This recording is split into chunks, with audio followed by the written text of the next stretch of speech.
Bien, pues buenos días. Bienvenidas y bienvenidos a esta última tarea colectiva de este periodo de otoño. Corresponde el Seminario General de Avances de Investigación. Pues tiene varios propósitos. Uno de ellos es que presenten todos ustedes cuál es el nivel de avance que tienen en cada uno de los periodos. Siempre programarse así incentiva la creatividad, entonces con estos seminarios también se avanza de mejor manera. Y otro propósito también es socializar, que todos estemos enterados de qué es lo que está trabajando en el centro y especialmente por parte de los estudiantes en el posgrado. Vamos a empezar con las presentaciones del seminario 4. En el diseño que tenemos de los seminarios en el doctorado, en seminario 1 y seminario 2 completan el protocolo de investigación. En seminario 3 hacen el diseño de los instrumentos para la colecta de datos, inician la colecta de información y para el seminario 4, que es lo que vamos a ver ahorita, ya deben de tener los resultados de una primera parte de la investigación que se espera que sistematicen en un artículo que se le va a dar continuidad en el seminario 5 con la parte introductoria, la justificación, los objetivos, metodología y conclusiones. Entonces, lo que pueden esperar en este momento es la presentación de los resultados.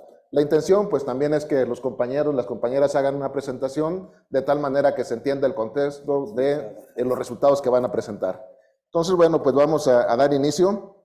Vamos a tener en total para cada presentación 20 minutos. La idea es que máximo 15 de esos minutos sean dedicados a la presentación y los restantes 5 podamos escuchar algunos comentarios o algunas preguntas de parte de los compañeros. Bien, pues vamos a dar inicio. La primera presentación está a cargo de Mayra Zamora Elizalde y ella nos va a hablar sobre la caracterización de empresas y organizaciones basadas en el aprovechamiento de los recursos naturales. Adelante, Mayra. Gracias, doctor.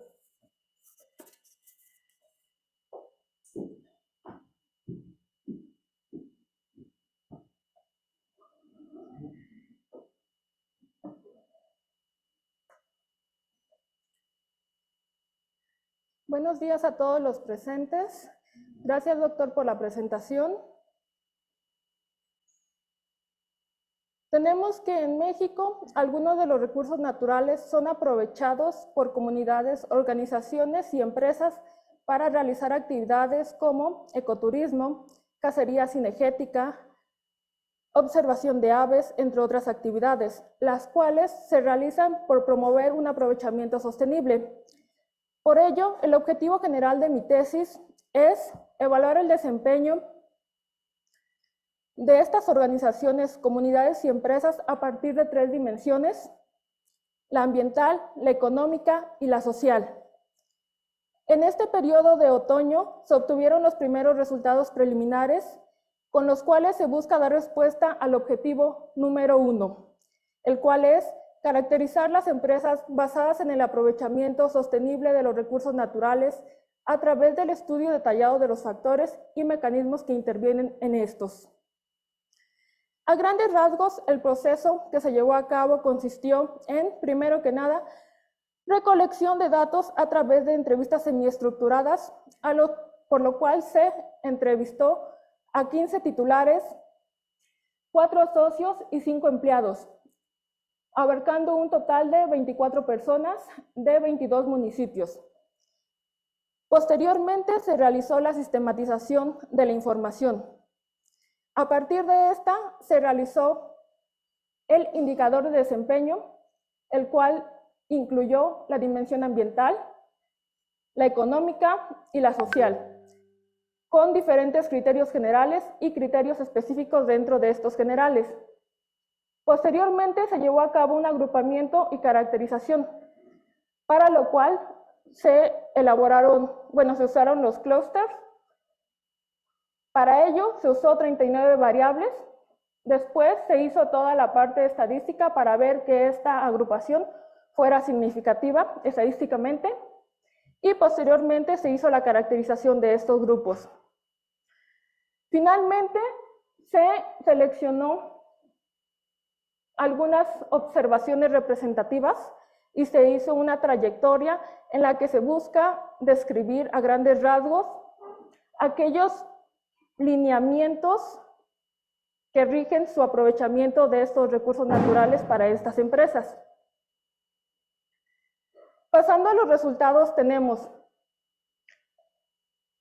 Primero que nada, las características generales de los entrevistados. En este caso se selecciona específicamente a los titulares y socios. Tenemos la edad, que va desde los 25 a los 78 años.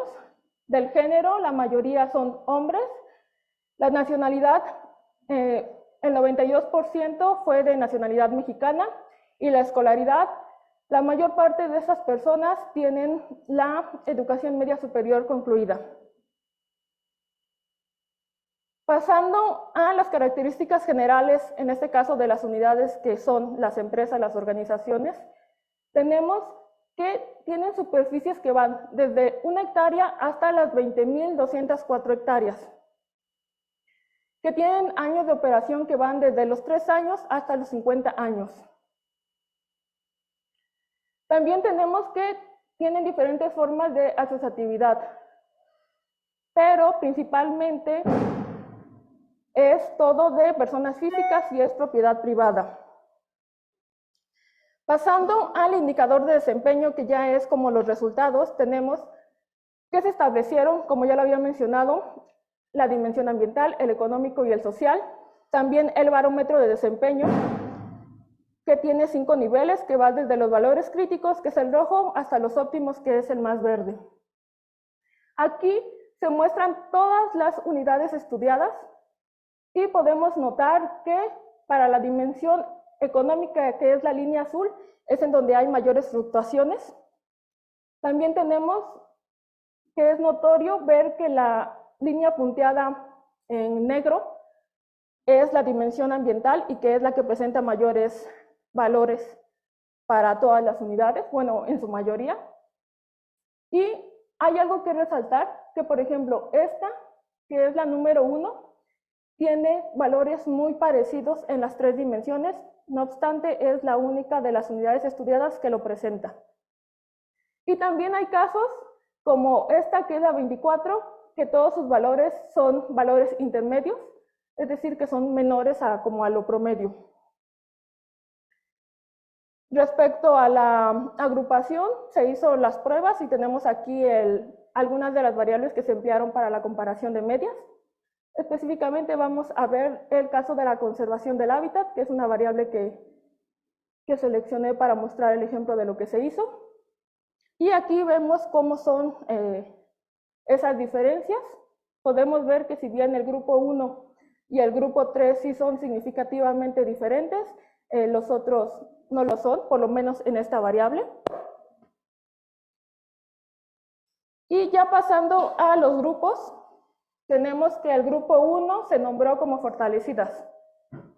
En este diagrama están todas las unidades que se incluyeron en ese grupo respecto a los clústeres formados.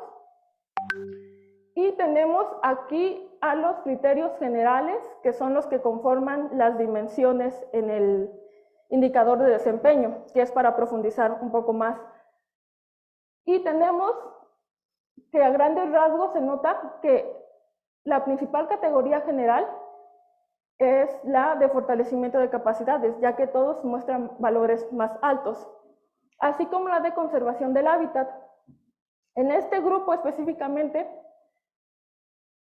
está formado por unidades que están como más desarrolladas, que han recibido capacitaciones para sus empleados, pero que también se han preocupado por dar un manejo al hábitat, en donde se incluyen desde reforestaciones, conservación del suelo, pero también resalta, por ejemplo, la vinculación interinstitucional.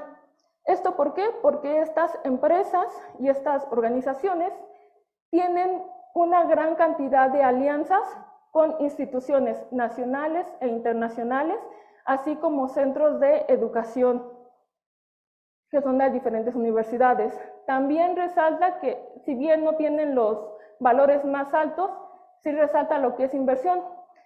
Esto debido a que estas unidades han desarrollado infraestructura que está hecha para una inversión a mediano y largo plazo.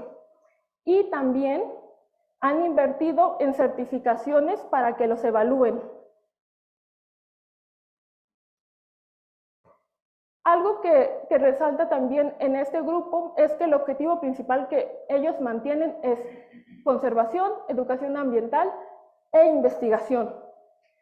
Aquí la mayor parte de la tenencia de la tierra es privada y tienen entre 5 y 16 productos y o servicios para obtener ingresos. Estas son las instituciones con las que han tenido convenios y en general este muestra el desempeño total, así de todas esas unidades que conforman ese grupo, y va de valores de suficiente a óptimo. Pasando al grupo 2, que es el que está en desarrollo, también tenemos los criterios generales. Aquí también resalta el fortalecimiento de capacidades y la conservación de especies. La conservación de especies es porque en estos lugares tienen especies que se encuentran dentro de la NOM 059 Semarnat, y hay algo muy característico de estas, es que todas tienen financiamiento para poder cubrir sus costos, y lo que ellos obtienen por ingresos por sus productos y servicios es mínimo. Y actualmente estas están buscando alternativas para poder obtener ingresos significativos. El grupo 3, en adaptación. Estas, al igual que las anteriores, tienen alto fortalecimiento en capacidades y resalta algo que, si bien no es muy alto, tienen inversión. Esto se debe a que estas unidades tienen el mayor número de años en operación. No obstante, también presentan elevados niveles de degradación, y también es algo notorio que su infraestructura no hace match con la naturaleza, con ese paisaje que está. Entonces, lo que están haciendo actualmente es como seguir la tendencia e ir adaptándose a las nuevas necesidades de las personas y a lo que se busca, así como ver cómo pueden contrarrestar este tipo de degradación. En el grupo 4, que están las entrantes, aquí están las empresas que llevan la menor cantidad de años en operación. No obstante, aquí lo que más resalta es la difusión y diversificación, así como la conservación de especies, porque si bien llevan pocos años, estos ya están enfocados en conservar y en realizar un aprovechamiento sostenible. Y actualmente lo que están haciendo es difundir sus productos y servicios. Pasando a la trayectoria, se seleccionó al Rancho Santa Elena, que pertenece al grupo 1. Este es una propiedad privada y tenemos que este inició desde que era, se utilizaba para la minería, después pasó para la agrícola, el aprovechamiento forestal, y finalmente en 1991 fue cuando iniciaron las actividades de ecoturismo. Posteriormente obtuvo un certificado para una UMA de vida libre y también los certificados para el aprovechamiento forestal. A la par, realizó convenios con instituciones educativas y de investigación, y también obtuvo certificaciones de turismo sustentable, así como su recertificación, la renovación de la UMA, y también tiene un registro como área destinada voluntariamente a la conservación. Podemos notar que durante un lapso sí obtuvo subsidios, primero por agricultura y después por servicios ambientales y lo relacionado con su aprovechamiento forestal. Ya para cerrar, tenemos las conclusiones preliminares, en donde tenemos que es necesario considerar las 3 dimensiones para tener una caracterización más detallada y poder tener una mejor perspectiva. También que es necesario profundizar por cada una de las dimensiones para poder conocer el desempeño, debido a que es fácil incurrir en un error. Otra conclusión es que las certificaciones adquiridas reflejan el nivel de desempeño de una unidad y que los años de operación, el tipo de ecosistema y la superficie no son cruciales en el desempeño de una unidad. Respecto al periodo de primavera 2024, que es lo que se va a realizar después, tenemos que la principal actividad es la redacción del artículo científico 1 y esto con la finalidad de tenerlo para el predoctoral. Y por mi parte sería todo. Gracias. Gracias, Mayra. Bien, pues damos paso. Si alguien tiene alguna pregunta, algún comentario, de manera voluntaria.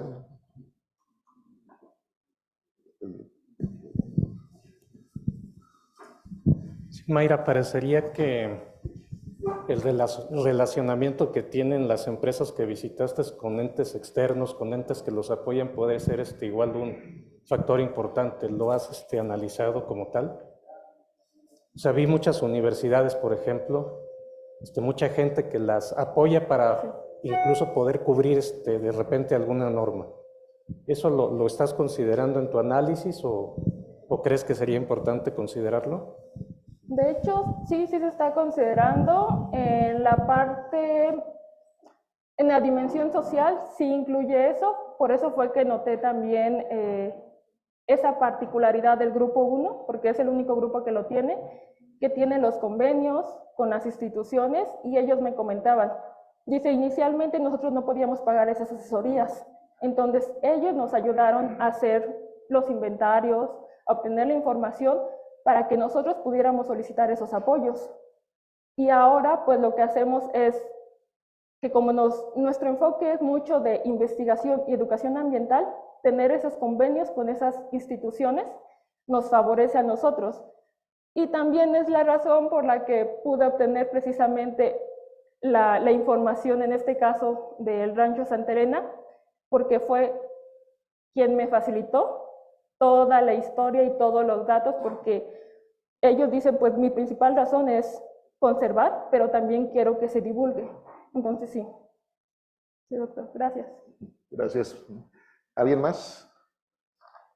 Bien, ahora escuchamos primero las preguntas. Okay, sí. Hacemos un bloque de respuesta. Bien, gracias. Buenos días, Mayra.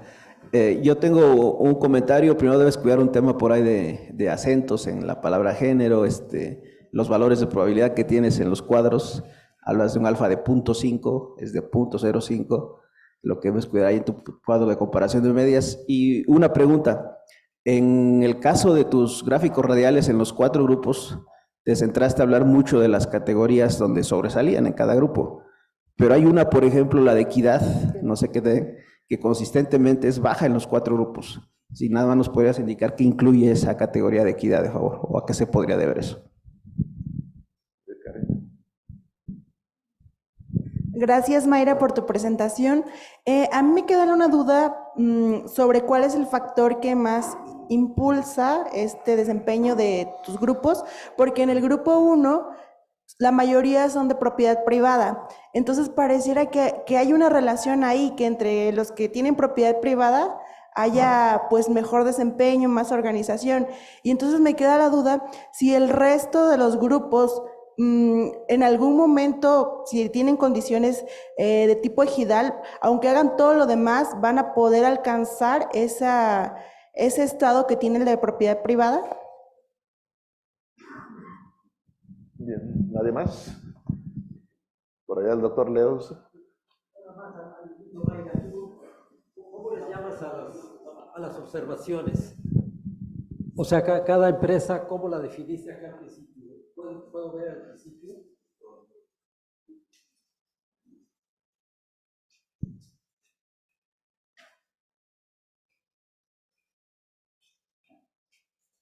Unidades de estudio.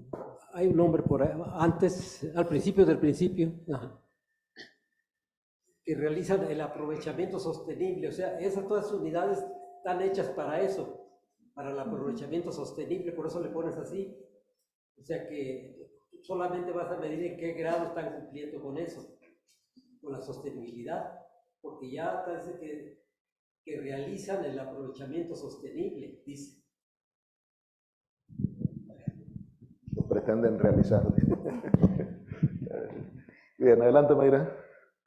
Ok, bueno, empiezo de atrás para adelante. Sí, le puse que realizan el aprovechamiento sostenible porque así lo marca la legislación en cuanto lo registran.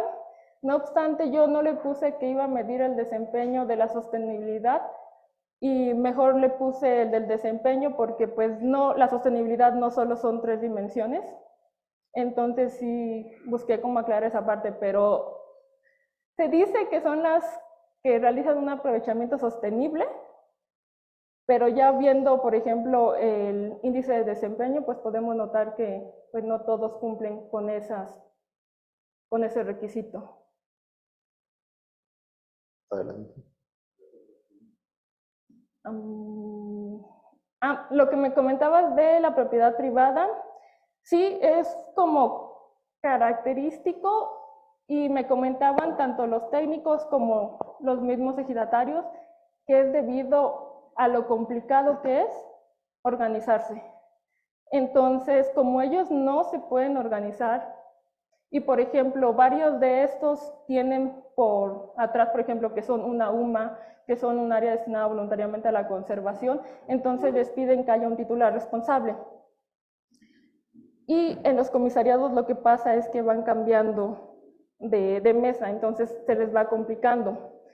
Lo que sí resalta es que, por ejemplo, hay un ejido muy específico que sí lo ha logrado. Tiene todo lo que puede tener una empresa privada, entonces esa no es una limitante, es más la organización interna y también la disponibilidad de las personas que tengan a las reuniones, a todos los requisitos que se cumplan y todo. Así es que sí, pero no es una limitante porque sí me encontré el ejemplo perfecto de un ejido. Gracias. Y respecto a... El doctor Enrique se hizo varias observaciones de acentos. Los acentos, sí. Una disculpa, sí, también me di cuenta que tenía, por ejemplo, en género, ¿no? Que era H y M. Sí, después lo noté y me hacía otra... en equidad. Sí, todos salen en equidad bajos y esto se debe que en equidad se considera quienes toman las decisiones, en su mayoría como son privados, lo toma una sola persona. En los ejidos son los que podrían tener como mayor nivel en pero aún así está destinado a 2 o 3 personas. También se consideró si trabajaban fijamente mujeres, en su mayoría no trabajan mujeres, todo lo hacen hombres. Y no recuerdo, se consideraron 3, se considera otra, pero sí, en general todos tienen ese detalle, excepto el que tiene los valores muy homogéneos, que son idénticos los 3, pero en esa es una organización civil que tiene todo más equitativo. Bien. Pues muchas gracias, Mayra. Un aplauso, por favor.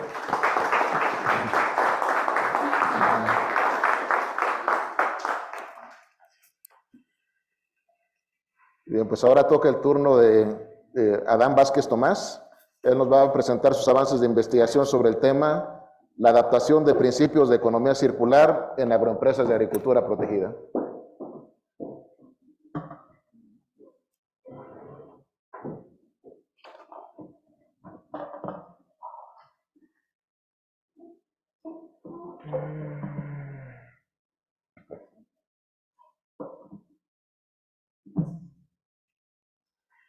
Gracias, doctor.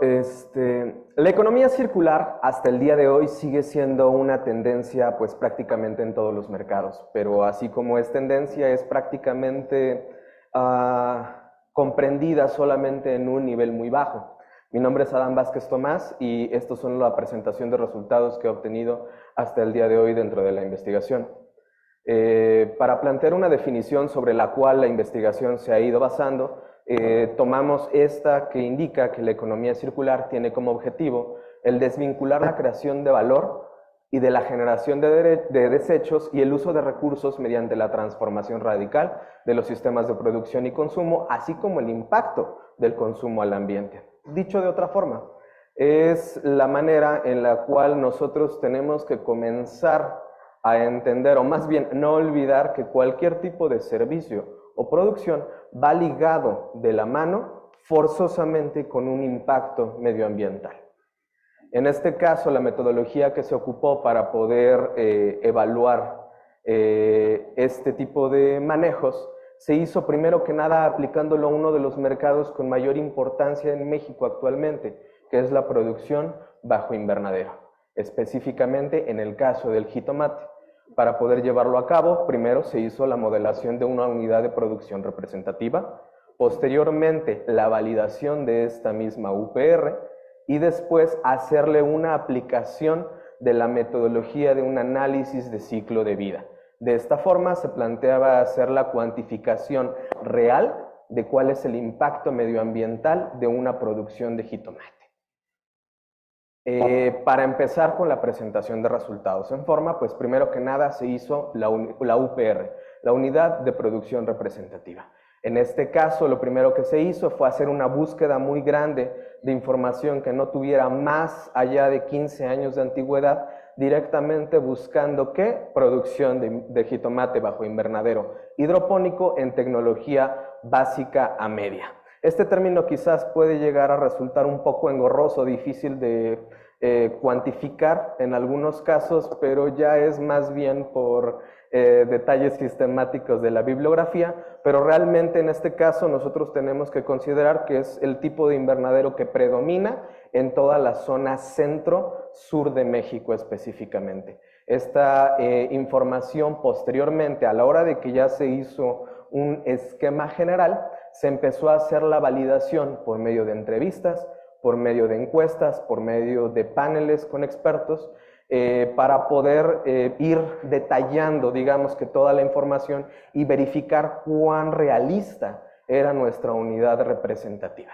Una vez que las respuestas de estas entrevistas fueron ya muy similares entre sí, se detuvo hasta ese momento la parte de desarrollo de la unidad representativa y se comenzó a hacer el detallado o el desglose de toda la información recolectada. El primer resultado importante, digamos, que se pudo obtener fue lo que son las fases de la producción. Las fases de la producción van a ser el paso a paso de la producción de jitomate bajo invernadero hidropónico, en los cuales nosotros podemos ver cómo se tiene que llevar desde que se germina la planta hasta que ésta se da por finalizado, hasta la cosecha como tal. Posteriormente se hizo el manejo o digamos que una fotografía de los flujos previamente tomados. En esta, a diferencia de el paso a paso, se puede ver cómo la energía y la materia va entrando dentro del sistema y cómo va saliendo. Es algo así como si fuese una radiografía completa desde germinación hasta la cosecha. Una vez que nosotros tenemos tanto los flujos como el paso a paso, se hace una cuantificación de los flujos, es decir, poder atañirle a los materiales cuáles son las unidades que se tienen que tener para poder producir y los costos que esto implica. Esto realmente es una base de datos pues bastante grande que en algún dado momento quizás me costó mucho trabajo ir manejándola, pero realmente todos estos datos se fueron depurando conforme se hizo ¿qué? La aplicación de un análisis de ciclo de vida. Para poder llegar a hacer esta metodología se tuvo que llevar a cabo la metodología marcada por la ISO 14040, que determina 5 fases específicas, las cuales son 1, la delimitación del sistema. Esto pues es prácticamente lo que ya se hizo, es conocer muy a fondo el proceso sobre el cual se va a trabajar. El número 2, la determinación de la unidad funcional. Esto es decir, desde dónde va a empezar y hasta dónde va a terminar mi sistema. Cuando se aplica esta metodología, uno tiene que determinar cuán amplio va a ser nuestro espectro de investigación. En este caso, nuestra unidad funcional o sobre la cual la investigación trabajó es 1 tonelada de jitomate hidropónico bajo invernadero de tecnología media básica. Es decir, esta va a ser nuestra unidad sobre la cual todos los cálculos van a ser realizados y con lo cual se puede llegar a comparar entre metodologías en algún dado momento si esto fuese necesario. El paso número 3 es el inventario del análisis de ciclo de vida. es muy similar a lo que ya les había mostrado antes, pero en donde se van a aplicar en este momento el uso de bases de datos internacionales. Bases de datos que van a tener la cuantificación de los impactos ambientales de cada uno de los materiales que se van a usar dentro del sistema. Posteriormente, se hace el procesamiento de información con un software especializado en impacto ambiental, el cual es OpenLSA, es un software de uso abierto, específicamente usado para esto, y posteriormente ya como tal la presentación del análisis de ciclo de vida, que no es más que la depuración de esta información previamente calculada por el software. En este momento es importante decir que para poder hacer el uso de este software se tuvo que llevar a cabo una capacitación externa por parte de, bueno, en el Instituto de Posgrado Medioambiental de la UNAM. Se tomó un curso de 2 semanas y hasta el día de hoy se siguen teniendo contacto con ellos para poder llevar a cabo el análisis de toda la información, ya que es un proceso bastante especializado.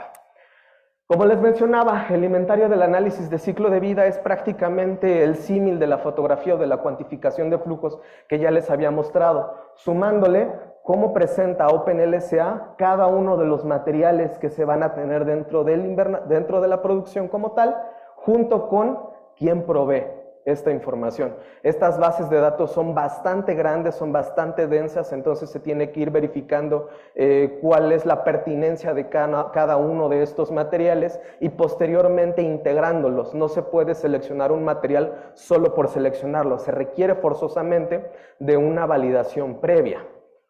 Una vez de que ya tenemos el inventario del análisis de ciclo de vida, se pasa al procesamiento con el software. Este software afortunadamente nos va a presentar muchas herramientas que nos van a sintetizar todos estos datos, todos estos resultados. Esta, por ejemplo, es un esquema muy similar. Bueno, de hecho es prácticamente el mismo que se presentó al principio con los flujos, pero ya dentro del software.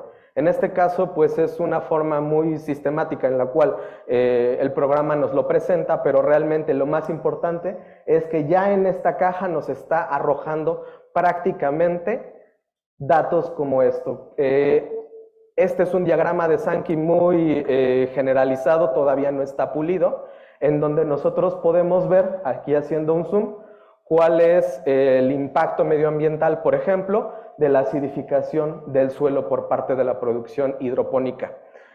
No quise hacer muchos cuadros en este caso con los resultados, porque solamente, por así decir, el número de valores que puedo yo verificar ya de los resultados obtenidos por el software son más de 25 valores diferentes. Entre descarbonización, entre eutrofización del agua, entre acidificación del suelo, impacto medioambiental, bonos de carbono, etcétera, etcétera, etcétera, etcétera. Entonces, la cantidad de información que esto nos va a dar es muy grande y se tiene que todavía procesar para poder presentarlo de una manera mucho más entendible y legible y, sobre todo, pertinente. Las perspectivas que se tienen de esta investigación a partir de ahora ya van a ser solamente enfocadas en 2 puntos. Uno, el análisis de resultados del impacto medioambiental y los del beneficio-costo específico. Como les mencionaba, es mucha información la que se tiene en este caso, que todavía falta por pulir. Y bueno, pues posteriormente el tener la incorporación de un análisis económico de toda esta información, presentar escenarios económicos en donde pues la UPR, en vez de ser un modelo representativo, se conforme como una especie de formulario en donde ya se puedan jugar con los datos de escala de la propia producción y pues aplicarlo a un estudio de caso. Muchas gracias. Gracias, Adán. Bien, pues pasamos a las preguntas o comentarios. Adelante, Viviana. Hola, pues Adán, primero que todo, felicidades por tu presentación. Gracias. Quería preguntarte un poco más a si tu investigación está enfocada con los principios de economía circular Y pues con base en estos principios, si tuviste en cuenta tanto los impactos ambientales, económicos y sociales. Gracias. Bien. ¿Alguien más? Bien. Adelante, Adán. El doctor Leos también levantó la mano. Ya se iba. Ya me iba. No, tú mencionas que o sea, son muchos datos, muchas características que tienes que escoger. Podrías hacer una priorización, ¿no?, de cuáles son los impactos negativos, sobre todo, de los invernaderos, sin olvidar los benéficos, obviamente, porque todo esto parece ser puros costos y no ves ningún beneficio. Entonces yo creo que estaría bien, por un lado, priorizar cuáles son los mayores costos, si es un problema de carbonización, un problema de la huella hídrica, si un problema de el plástico, en fin, tú puedes tener 4 o 5, porque todos los 50 que puede haber, pues va a ser difícil que los ponderes y los puedas poner en un solo indicador. Y también pues los beneficios, Claro. ¿verdad?, que tienen los invernaderos, porque me imagino que tienen alguno. Creo que ahora sí, adelante. Ok. Primero, compañera, gracias. Sí se están considerando pues estos 3 niveles de la sostenibilidad como tal, y se están manejando sobre todo los principios de la economía circular, pero desgraciadamente los principios de la economía circular sin una cuantificación o valores pues muy estrictos resultan entrar dentro de todavía como consideraciones hipotéticas, no es algo como meramente teórico. Y en este caso lo que se está haciendo es buscar tener valores concretos. De hecho, paso parcialmente a responder lo que preguntó el doctor Leos, compararlo con un análisis económico para saber qué tan benéfico es un invernadero de esta talla y cuál es su costo ambiental, y poder de esta manera decir, bueno, ok, una tonelada de jitomate nos cuesta tanto, benéficamente hablando, o por el costo que esto tiene, nos conviene por esto, y al mismo tiempo el impacto ambiental de ello está por aquí. Hablando de las consideraciones de economía circular, nuestro beneficio está en este lado, nosotros podemos aplicarlo de esta otra forma, o podríamos presentar posibilidades, en este caso ya con datos concretos aplicables a la economía circular con forma, tal cual, con ese nombre, ya sin ser solamente postulados generales. No sé si respondí la pregunta. Bien, muchas gracias. Un aplauso, Gracias. por favor.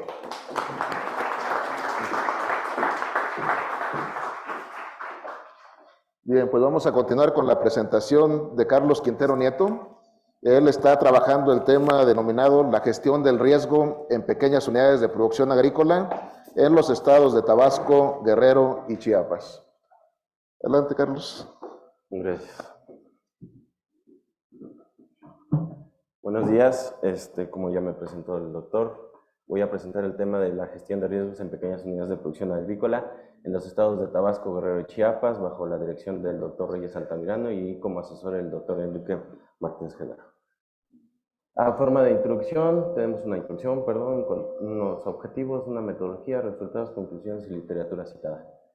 Como introducción tenemos que el sector agrícola sufre de muchos y muy diversos factores de riesgo que pueden ser del tipo mercado, del tipo de la producción, de seguridad e incluso de salud. Y estos afectan de manera positiva o negativa al productor, por lo que las acciones que él tome ex ante y ex post podrían ayudarlo a recuperarse a su actividad o a regresar a su actividad productiva lo antes posible, ¿no? Entonces es necesario poder identificar estos diferentes tipos de riesgos, ya que muchas veces los productores desconocen cómo actuar ante ellos. Bueno, como objetivos tenemos el objetivo general, que es analizar los distintos tipos de riesgos y estrategias que toman los agricultores, los pequeños agricultores de estos estados ante, analizar estos riesgos y ver cómo adaptan estrategias y perciben este riesgo para poder mitigarlo. Como objetivo 1 tenemos el analizar los riesgos y las estrategias. Como objetivo 2 tenemos que ver el grado de percepción que tienen ante estos tipos de riesgos. Y como objetivo 3 tenemos que ver la resiliencia que tienen ante estos riesgos, ¿vale? Las variables que vamos a utilizar para esto van a ser los tipos de riesgos bajo una escala tipo Likert y estrategias de riesgos. Tomamos estos riesgos y vemos los riesgos a futuro y vemos lo que sería la percepción del riesgo y la resiliencia lo medimos con qué tan fácil o tan difícil es para el productor salir o enfrentar un problema y salir de este problema, ¿no? Todo esto lo hacemos a través de encuestas. ¿Cuál fue la metodología? Partimos de una base de datos de 6.852 productores pertenecientes al padrón de Probienestar de la SADER. Después se delimitó la muestra bajo un muestreo estratificado con una precisión del 5% y una confiabilidad del 95%. Se utilizó la variable de estratificación, la superficie sembrada, y se conformó una base de 317 pequeños productores distribuidos en 6 municipios, 3 estados, 6 municipios. Tenemos, por ejemplo, Zapotitlán Tables, que fue el municipio más grande, con 151 productores. Vemos una distribución, aquí estaría Guerrero, aquí estaría lo que sería Zapotitlán Tablas, y aquí estaría Cuijinacuilapan, y aquí Tabasco, ¿vale? El análisis de la información consistió en la recolección y sistematización de la información en campo a través de una plantilla en Excel. Determinamos el perfil socioeconómico de los pequeños productores a través de estadísticos descriptivos. Vimos los factores de riesgo y su percepción a través de una escala de Likert. Después vimos la gestión de los riesgos. Analizamos posteriormente la percepción del riesgo de los pequeños productores a través de una prueba de chi cuadrada, que lo que hace es ver la asociación entre dos variables categóricas, y establecimos dos hipótesis, una hipótesis nula y una hipótesis alternativa. La nula nos dice que no existe una relación entre las estrategias que adoptan los agricultores y su percepción, y la hipótesis alternativa nos dice que hay una relación, ¿no? Una asociación entre las estrategias que tienen los productores y la percepción que tienen.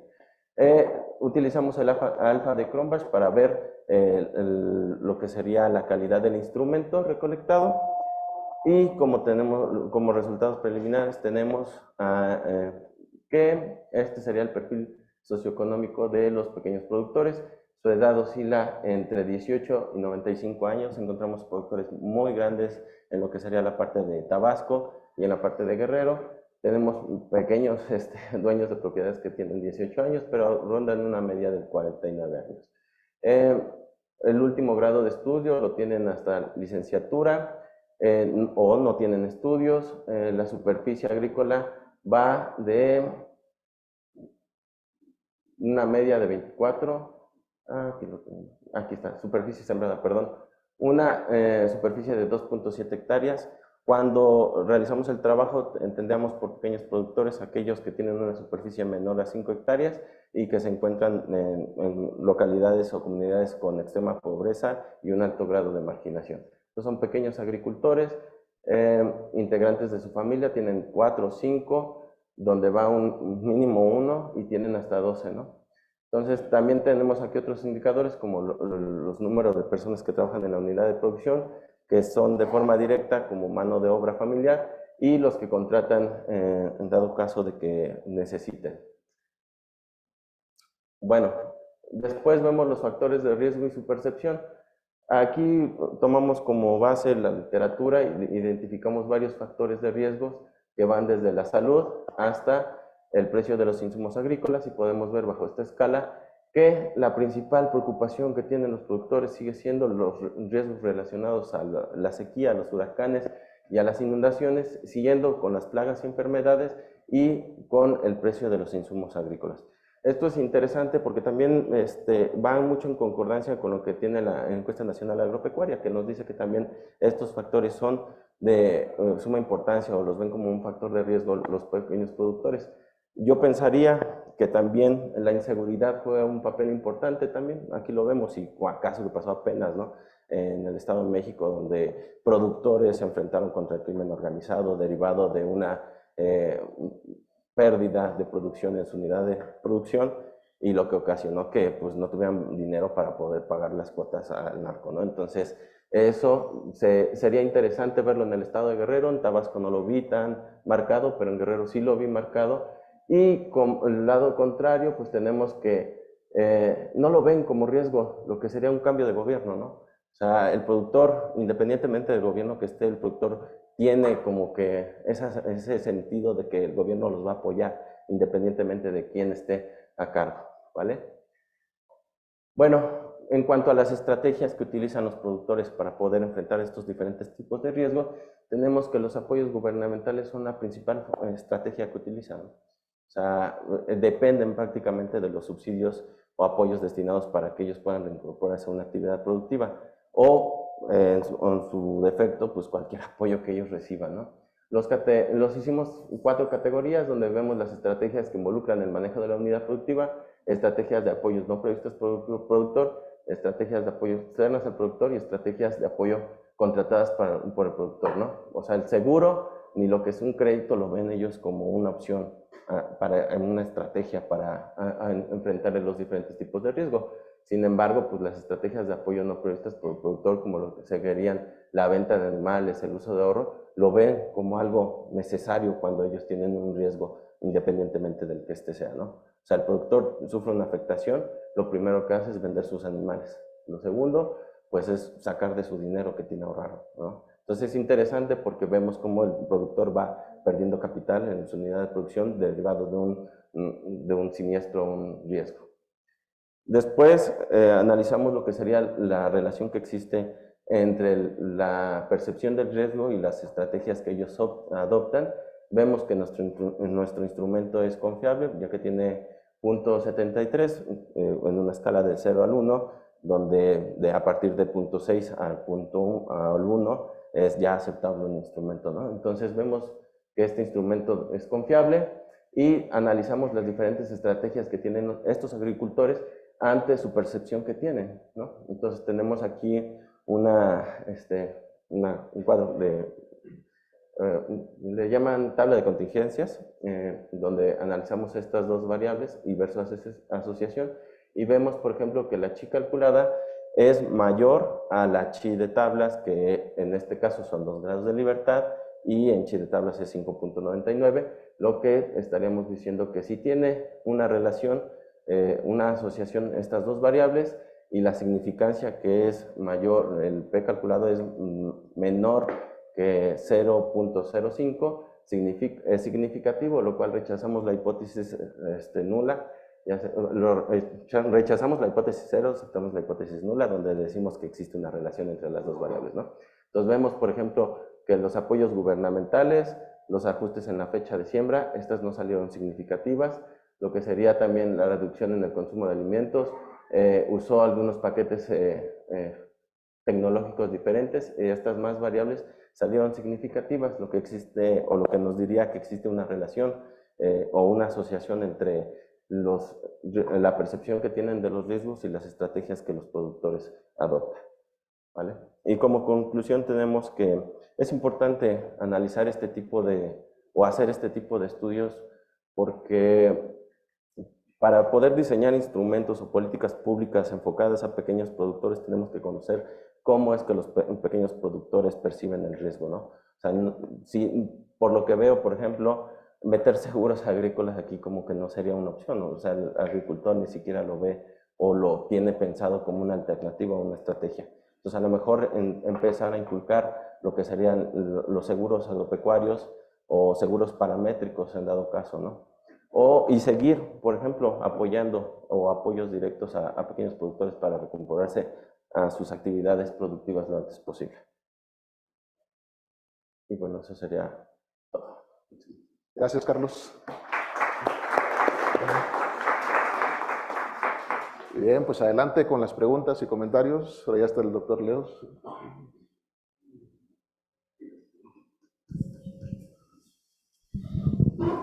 La estratificación bueno, primero, felicidades por tu trabajo. La estratificación que hiciste ahí solo dice superficie sembrada. Normalmente también una manera de ver el riesgo es ver la cosechada, ¿no? Sin embargo, no la tienes ahí.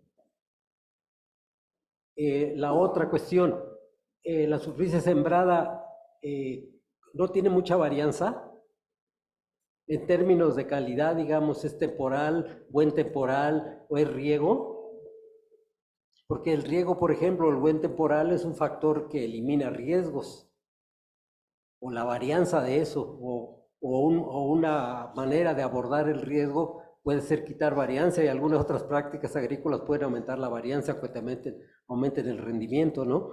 Entonces, esa es una cuestión que me parece importante, pero eso depende pues, la varianza que hay ahí en esa que llamas superficie sembrada. La otra, en términos de percepción, pues también ahí había que tomar algunas otras medidas, algunos peligros no alcanzan a ser valorados como riesgos altos por los agricultores o siquiera por muchos de nosotros, por ejemplo, la erosión del suelo, que no se mira, una enfermedad por ahí que está escondida, como la tristeza de los cítricos, en fin, que es difícil convencer al productor que está frente a un gran riesgo. Okay, gracias. Gracias, doctor. Acá el doctor Aguilar.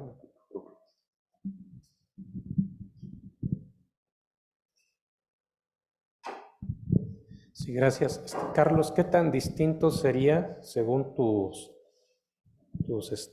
trabajo de campo, esa percepción del riesgo ya yéndote hacia los medianos y los grandes? O sea, pusiste mucho énfasis que estás trabajando con pequeños porque así está diseñado tu estudio. ¿Qué esperarías encontrar en otros estratos distintos? ¿Algo similar o cuál es tu hipótesis? Bien. ¿Nadie más? Adelante, Carlos. Bueno, tal vez me faltó detallar un poquito en el perfil del productor, por qué fue seleccionado de esa forma. Son pequeños productores de temporal, donde su principal cultivo es maíz. Prácticamente cuando sufren de alguna contingencia o riesgo climatológica pierden todo, ¿no? O sea, productores de centla prácticamente siembran sobre pantanos, entonces cuando hay una precipitación fuerte, pues son los primeros afectados, ¿no? Productores de Coajiculapa y de Zapotitlán Tablas, cuando hay un huracán, por ejemplo, ahora que pasó en Guerrero, son principalmente los que están afectados, ¿no? Porque están en la costa y porque los fuertes vientos que, por ejemplo, llegan a la montaña, ¿no? En el dado caso.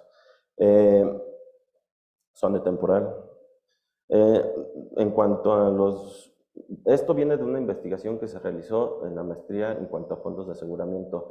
Productores organizados, productores con mayor capacidad. Entonces, pequeños productores difícilmente están organizados en fondos de aseguramiento, por lo que la mayor parte de los fondos de aseguramiento están desarrollados en el norte, donde tendrían una mayor capacidad de respuesta ante distintos tipos de riesgos. La asociación entre productores, pues en un fondo común como es un fondo de aseguramiento, les da la cobertura de un seguro ante distintos tipos de riesgo, ¿no? Entonces, sí son diferentes, no los quise analizar en la misma bolsa porque obviamente ellos adoptan o tienen paquetes incluso tecnológicos más sofisticados que los pequeños productores. Entonces, de cierta forma, los pequeños son los que no se les ha investigado o no se les procura, ¿no? Cuando hay riesgos. Y los grandes, pues sí tienen ya un sistema de aseguramiento un poquito más consolidado y que va desde, o sea, estructuras parafinancieras como las que maneja FIRA, donde ya tiene toda la cadena de valor de maíz, y es fácil, por ejemplo, ayudar a sus productores, pues, productores que están totalmente separados, como los de Centla o los de Chiapas o los de Tabasco, ¿no? Que yo los veo como el reflejo de los pequeños productores en el país. Bien, ya. Muchas gracias, Carlos. Un aplauso, por favor.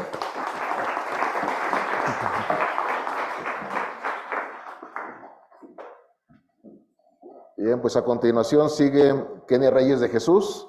Ella está trabajando sistemas alimentarios sostenibles en México, el caso del café.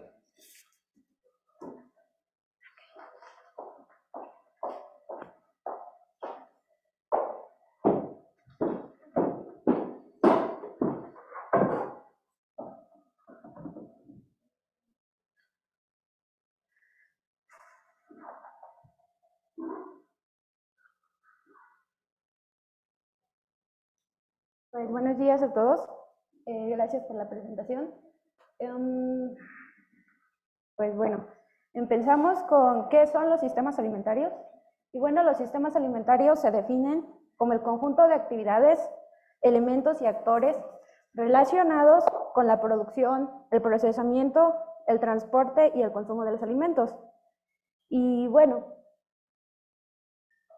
pues este es el contenido de la presentación, la introducción, los objetivos que se abarcaron en este verano, la metodología, los resultados preliminares, así como sus conclusiones y pues la literatura. Bueno, como ya les mencionaba, los sistemas alimentarios se componen de varios elementos y actividades. Dentro de los principales elementos encontramos la cadena de suministros, que comienza desde los sistemas productivos y termina hasta la venta al por menor y en los mercados. El entorno alimentario, que es en el que se encuentra el consumidor y que interactúa con estos sistemas. Y bueno, el comportamiento del consumidor. Aquí estamos considerando que estos se relacionan entre sí y hablamos de un entorno, un contexto físico, económico y sociocultural, que es muy importante, ¿no? Finalmente, estos son influenciados por distintos motores. Estos motores promueven o frenan el funcionamiento del sistema mismo, impactando las dietas de la población. Y bueno, tienen repercusiones sociales, económicas, ambientales, como consecuencias en la salud, que a su vez modifican los motores, ¿no? Bueno, estas repercusiones deben ser analizadas por los tomadores de decisiones al implementar medidas políticas, programáticas e institucionales que promuevan la transición de estos sistemas actuales hacia la sostenibilidad desde una visión más amplia, para lo cual se debe considerar, además de las dimensiones clásicas como la ambiental, la social y la económica, la dimensión institucional o de gobernanza, considerando la perspectiva de los múltiples actores integrados en el sistema. Aquí estamos considerando también a los productores mismos, a los intermediarios, el papel que juegan dentro del sistema y cómo estos hacen que funcione de una u otra manera. Bueno, de acuerdo a la estructura de nuestra propuesta de investigación, en este verano abarcamos lo que fue parte del objetivo 1 y 2. Y bueno, el objetivo de este verano y el análisis que se hizo en el otoño fue analizar la sostenibilidad de los sistemas cafetaleros en México desde el enfoque de sistema alimentario, para proponer estrategias potenciales que fomenten su desempeño. Y partimos de una caracterización de los sistemas de producción con café en Puebla, Veracruz y Chiapas, en México. Y bueno, después hicimos una valoración de la sostenibilidad de estos sistemas, considerando las 4 dimensiones que ya les presentaba: la ambiental, social, económica y de gobernanza. El universo de estudio, partimos de unas entrevistas semiestructuradas, donde analizamos los sistemas productivos de café. ¿Por qué elegimos el café? Bueno, pues porque el café es considerado en este sexenio como un cultivo estratégico, ya que su producción emplea a más de 500,000 productores de 15 entidades federativas y 480 municipios. Bueno, esto genera una derrama económica, es un medio de subsistencia para muchas familias y es producido en sistemas agroforestales en su mayoría. También corresponde a municipios de población indígena y mucha de la mano de obra empleada en estos sistemas es femenina, ¿no? Bueno, hicimos las entrevistas con algunos actores clave, son productores que su familia ha sido productora durante mucho tiempo, son terceras generaciones de productores, algunos ingenieros que están a cargo de programas como de Sembrando Vida, y en el caso de esta foto, no pude sacar otra, pero este chico me ayudó en las entrevistas que hicimos en Chiapas. Chiapas tiene uno de los municipios con mayor habla indígena, y él me ayudó como un traductor para poder plantearles mi problema de investigación, o más bien la intención de mis entrevistas a los productores. Me ayudó en algunas dificultades que tuve al momento de hacer las preguntas. Bueno, y elegimos estos estados por su importancia en el valor de la producción. En estas entrevistas lo que encontramos tratamos de hacer fue identificar la estructura de la cadena de suministros, las principales problemáticas dentro de estos sistemas y bueno, también nos ayudaron como facilitadores de contactos a la hora de hacer las encuestas. Posteriormente hicimos encuestas, hicimos 32 encuestas y muchas de ellas se convirtieron al final en entrevistas.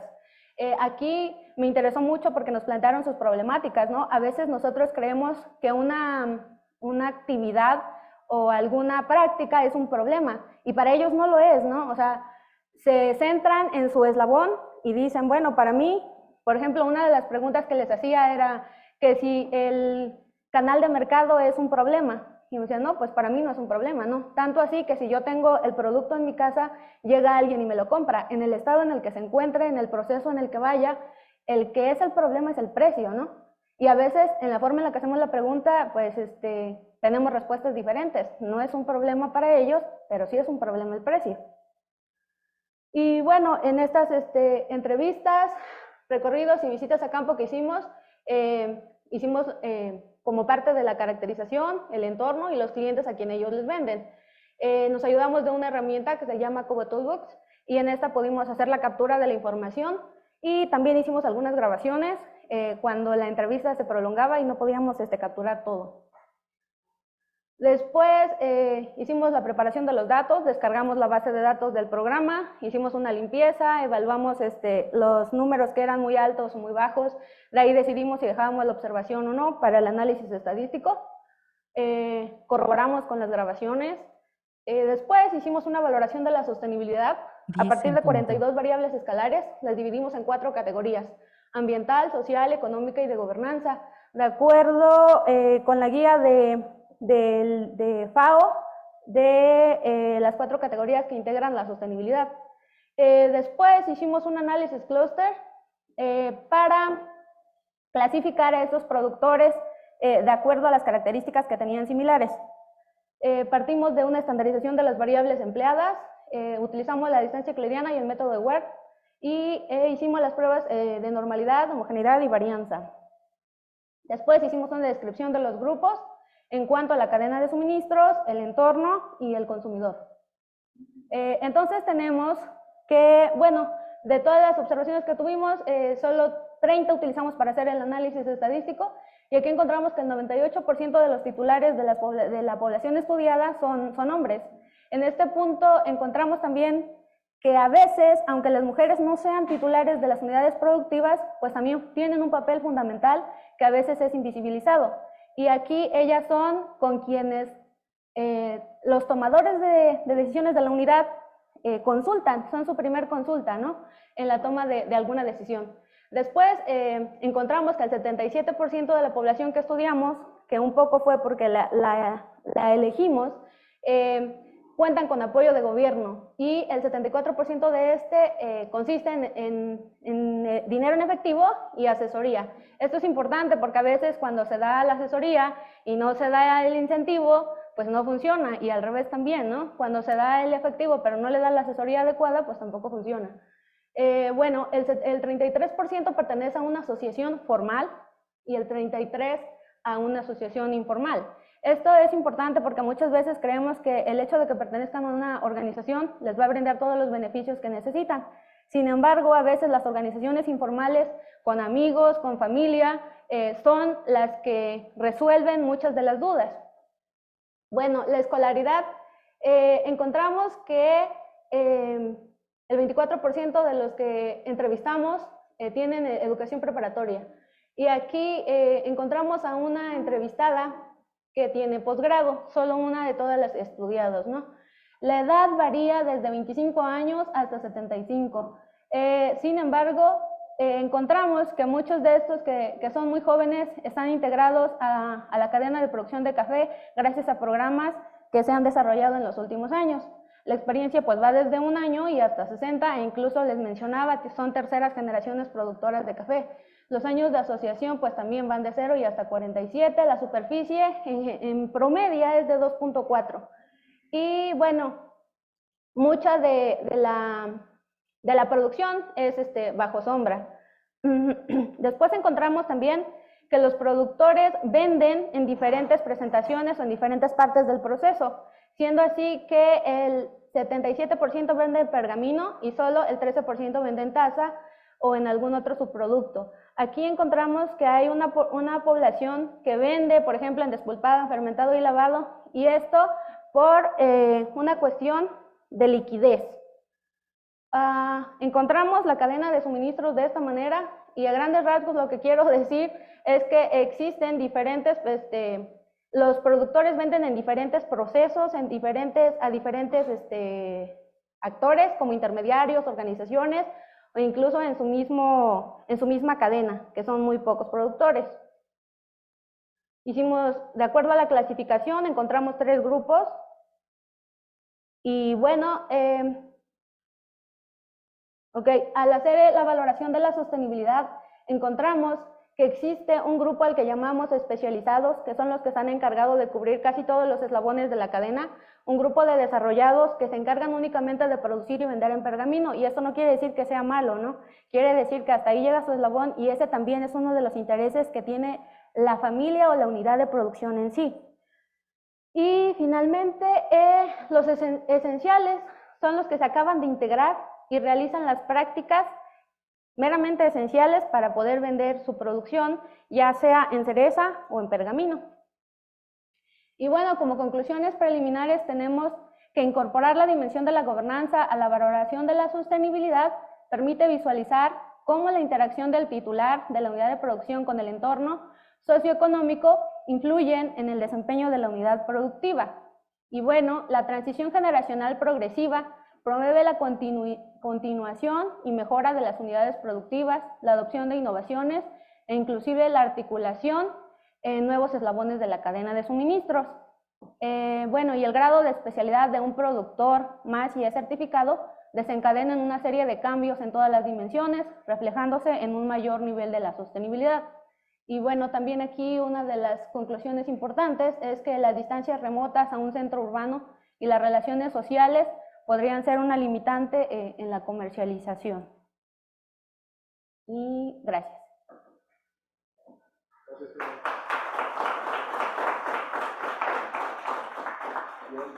Bien, pues pasamos a las preguntas o comentarios.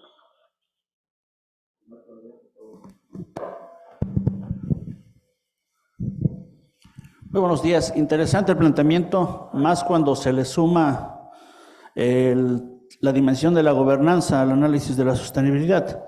Yo más bien me gustaría, tal vez por desconocimiento, que nos comentaras qué están entendiendo ustedes como gobernanza en esa investigación y cómo se justifica el incluir la dimensión de la gobernanza en el análisis de la sostenibilidad cuando dentro de social, económico y ambiental están contemplados algunos criterios o indicadores. Y por otro lado, también sería importante que en algún momento de la presentación del estudio hiciera la diferenciación del sistema alimentario sostenible tradicional o alternativo, porque pareciera ser que ahí no está, digamos, muy claro si está sobre un tradicional o un sistema alimentario alternativo. Gracias. Gracias, Kenia. Tengo una duda. ¿Por qué en el tema se habla de analizar el sistema agroalimentario, pero ahorita solamente se presentan resultados de productores? ¿Se va a realizar análisis con otros eslabones de la cadena? Gracias, Gabriel. ¿Alguien más? Bien. Adelante, Kenia. Ok.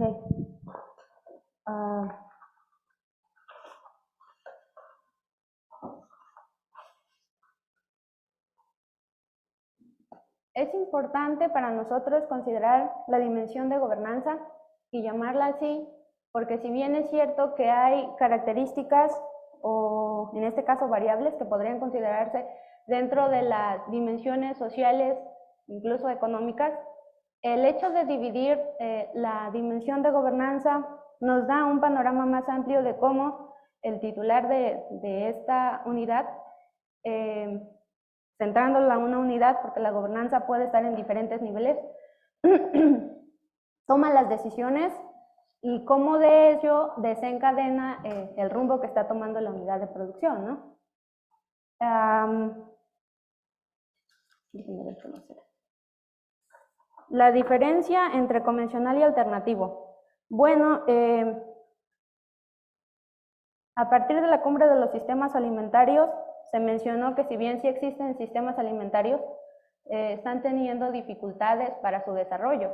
Están perjudicando cuestiones ambientales, cuestiones sociales, demográficas, alimenticias, que recaen en la, ¿cómo se llama?, triple carga de la malnutrición. Y entonces se supone que un sistema alimentario sostenible promueve que todas estas actividades que se realizan deriven en dietas alimentarias sanas y que no se infrinja sobre las condiciones que permiten el desarrollo correcto de las generaciones futuras. Bueno, más o menos así va la definición, ¿no? Y entonces hablamos de sistemas convencionales como estos que están teniendo algunos fallos, y los sistemas alternativos, aquellos que quieren dar solución a esos fallos. Dentro de los sistemas alternativos que se han mencionado está la agricultura orgánica, la agricultura sostenible, la agricultura regenerativa, y estos plantean desde su posición analizar el sistema como un todo, que además es muy complejo y que considera la parte, por ejemplo, cultural, la parte de equidad, que como mencionaba Mayra, no solamente se centra en si es hombres o mujeres, ¿no? Estamos hablando de una equidad cultural también. ¿Qué más? Bueno, los sistemas alimentarios, sí, como les mencionaba, un sistema alimentario está constituido por diferentes elementos. Para el objetivo de este verano fue plantear primero la parte de cadena. Es importante también mencionar que más adelante se va a entrevistar a los diferentes actores que faltan para completar el sistema. Bien. Gracias, Kenia. Un aplauso, por favor. Bien, bueno, ya se habrán dado cuenta, en esta ocasión no tenemos programas impresos. Nos mandaron los programas en extenso a los correos, pero otra opción también es aquí saliendo en el cartel general. Ahí está el QR con el que pueden tener acceso al PDF con el programa, para si quieren ir viendo el avance y lo que nos espera todavía, ¿no? Bien, pues a continuación sigue Carmen Hernández Estrada. Ella nos va a presentar sus avances del tema caracterización de los mercados alternativos en la zona centro de Veracruz. Adelante, Carmen. Buenos días, y ya me presentó el doctor. Mi tema es la caracterización de los mercados alternativos. Mi comité asesor está compuesto por el doctor Jorge Ocampo, la doctora María Isabel Palacios y el doctor Fernando Cervantes. Como introducción, los mercados alternativos se enmarcan en querer destacar los sistemas alimentarios locales. Esto se refiere a lo que es el desarrollo en un territorio geográfico, así como a la promoción de lo que es del tema de autosuficiencia alimentaria y la promoción de una soberanía alimentaria. Esto, digamos, que es lo que enmarca a la idea de los mercados alternativos. Así también los mercados alternativos consideran los 10 elementos de la agroecología. Esto ha hecho que haya una controversia entre que a veces se vinculen a los mercados alternativos con la producción orgánica, pero es más, en este caso y en varios de los artículos se menciona más los mercados agroecológicos, y es porque ellos están concibiendo la agroecología por sus 10 elementos, ¿no? Consideran que es mayor que lo orgánico. En cuanto a los pequeños productores, los mercados alternativos también se consideran que están para pequeños productores. En los artículos encontramos tanto pequeños productores como small farmers, o también pequeños productores como agricultura urbana en desarrollo para alimentación en las ciudades. La diversidad de los mercados. Con esto quisiera explicar que en las revisiones se encuentran muchos nombres para referirse a mercados alternativos. Se encuentran nombres de mercados de agricultores, mercados sociales, mercados de productores, mercados territoriales, pero una forma en que yo consideré que podían agruparse todos estos nombres es por los principios que tienen esos mercados alternativos, en lo que buscan, manifiestan, su compromiso con el ambiente, con los aspectos económicos y con los aspectos sociales. Bueno, en lo que son las iniciativas alternativas en México, vienen de un movimiento precisamente relacionado con lo orgánico, que surge a través de los tianguis y mercados orgánicos. Además de este movimiento, considerado como iniciativas alternativas, también está lo que se refiere a las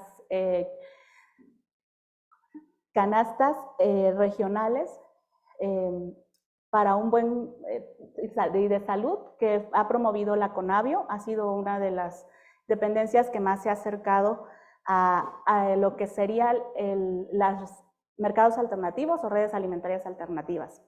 En Veracruz, específicamente, los antecedentes de mercados alternativos surgieron en esta zona centro.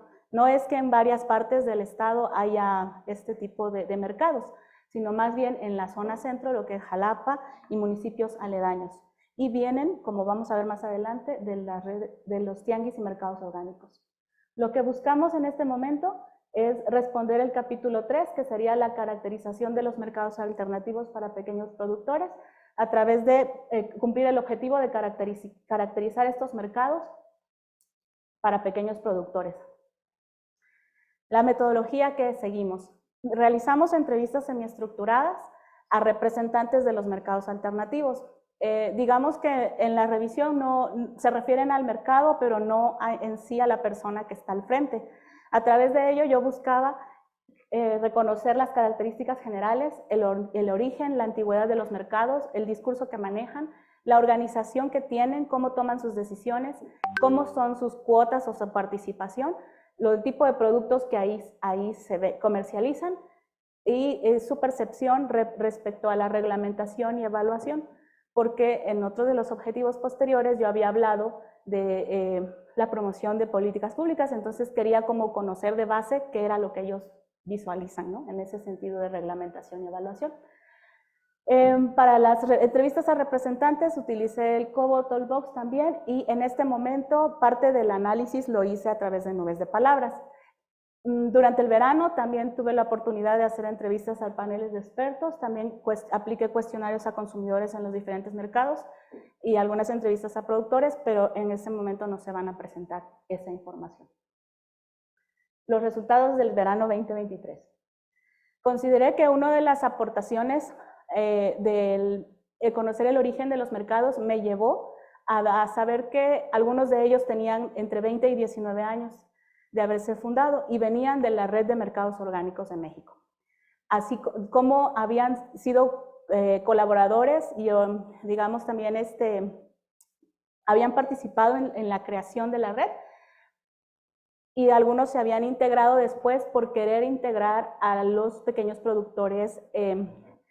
La zona centro, esa zona específicamente de Veracruz, está muy ligada al café, entonces sus sistemas de producción se consideran todavía pues sin tanto uso de agroquímicos y todo, entonces la diversidad de lo que se produce en los cafetales querían buscarle también un mercado, y es por eso que los integran a los mercados orgánicos de México.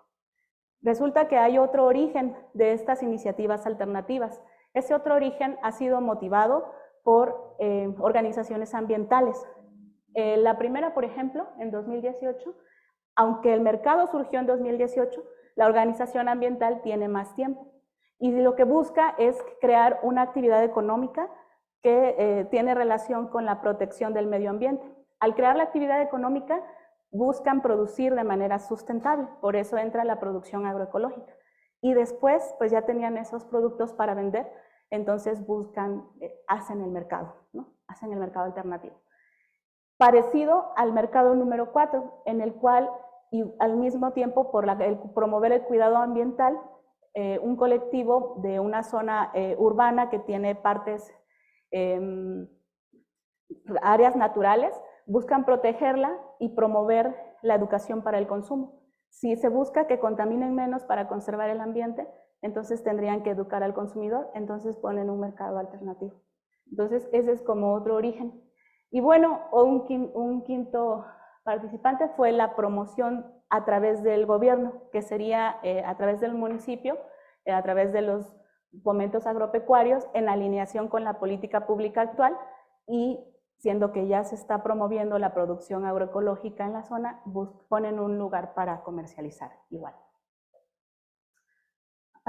Consideré que parte del análisis tendría que ver qué era eso que los impulsaba. Si nosotros hablamos del mercado, podemos saber la oferta, los productores, los consumidores, y bueno, lo que arrojó ahí era que sí había una demanda del consumidor por productos orgánicos, productos saludables, también había una oferta por parte de los productores que buscan comercializar excedentes con un diferenciador de precio, que es en lo que se convierte la producción agroecológica.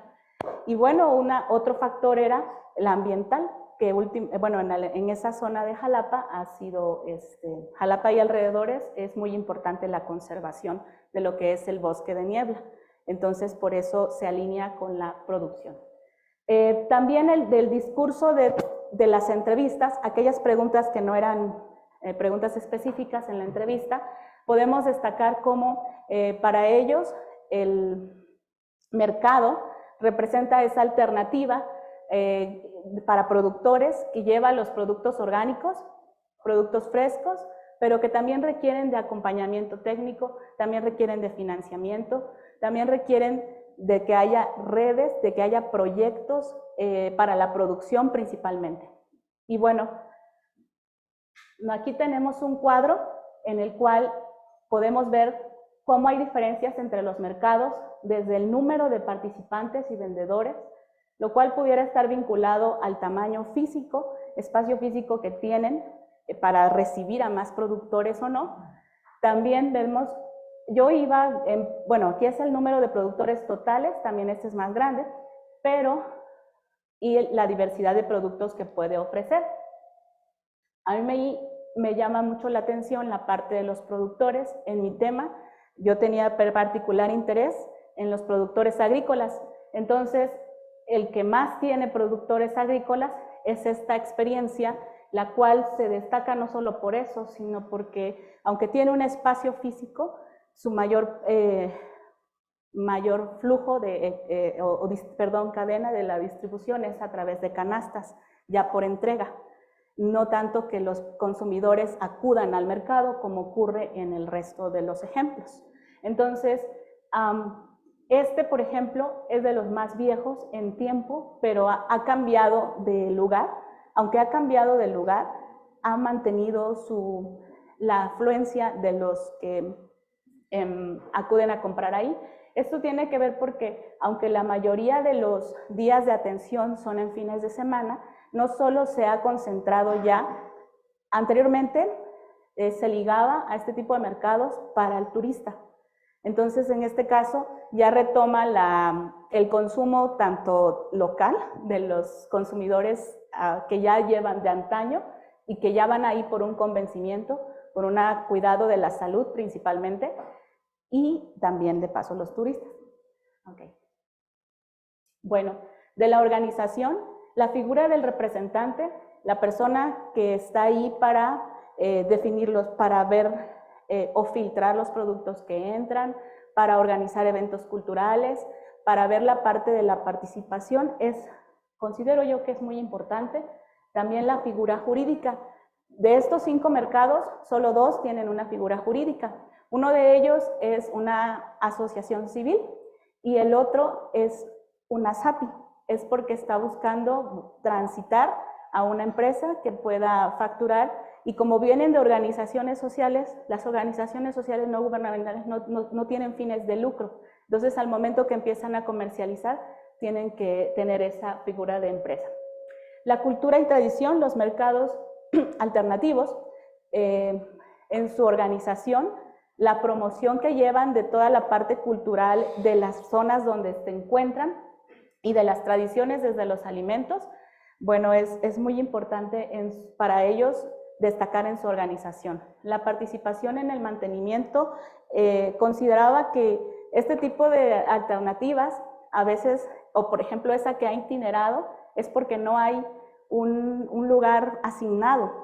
Entonces ellos todavía ven toda esta acción colectiva hasta para cada vez que es el mercado, colocar sus mesas, hacer la limpieza en algunos de los casos. De la reglamentación y evaluación, Los mercados han retomado mucho la parte de la autonomía, porque vienen de organizaciones sociales a las cuales, a pesar de haber recibido este acompañamiento técnico, este financiamiento de proyectos, quieren mantener su autonomía a la hora de decisiones, consideran que las personas que debieran evaluarlos deberían seguir siendo productores, que lo que deben evaluar es principalmente la producción, en este sentido por el antecedente de la agroecología o lo orgánico. Los consumidores también, y los aspectos que hay que evaluar son la trazabilidad y la producción agroecológica y orgánica. Los productos, principalmente agroecológicos, es lo que, como mencioné, está basado en los 10 elementos, entonces para ellos es superior al orgánico. Aunque hay productos orgánicos empaquetados, leche, carne, que sí se comercializan en estos espacios, la mayoría son frescos, todos son locales. La parte artesanal y de gourmet es porque ya realizan algunos productos veganos o quesos más procesados, pero con sabores de leche de cabra, de especies, y bueno, que deban provenir de productores. Aquí yo quiero destacar que la mayoría de los mercados tienen apoyos gubernamentales. En este caso, el mercado 3 y el mercado 5 consideran más productores de tipo rural, que era lo que comentaba al principio, que se ha encontrado que hay dos tipos de productores de estos mercados, los productores urbanos y los productores que sí son de una granja. Todos han tenido asistencia técnica y todos han tenido relación con la academia, excepto el mercado número 5, que es de instancias gubernamentales. Como conclusiones preliminares, se identificaron 3 orígenes principales en los mercados. La permanencia en el tiempo se ha debido a la integración del sector académico, el sector social y el gubernamental. La organización y la planeación, es decir, el representante es muy importante. Considero que el mayor número de productores agrícolas se encontró en el esquema de canastas. Y bueno, los mercados podrían contar con un catálogo que les permitiera tener una temporalidad de la producción y poder invitar a más productores.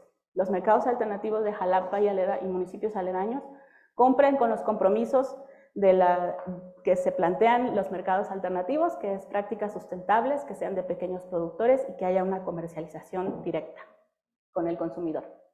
La literatura, y gracias. Gracias, Carmen.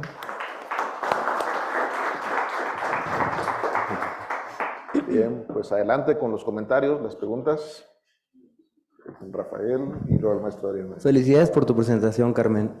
Más que nada enfocada al cuadro comparativo, quisiera saber cuál sería como la principal diferencia o en convenio y relación con la UV del mercado con respecto al resto. Si es que existiera alguna en tu experiencia, nada más es mi única duda. Sí, resulta que como... Tantito, Carmen, escuchamos al maestro Adrián también.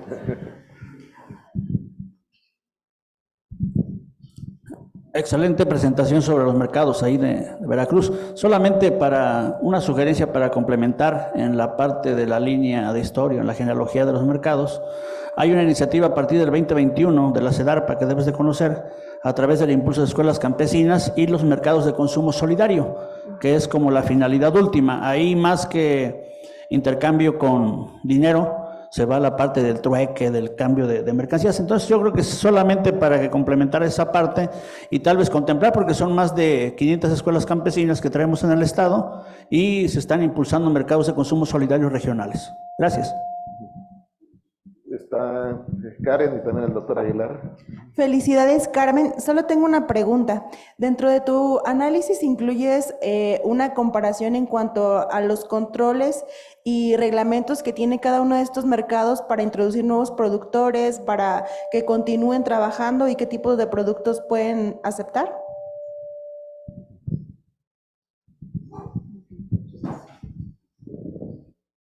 ¿Qué indicios tienes del uso de herramientas TIC con lo que anduviste viendo para la promoción y para el comercio electrónico que probablemente podrían también detonar un poco este tipo de mercados, Carmen?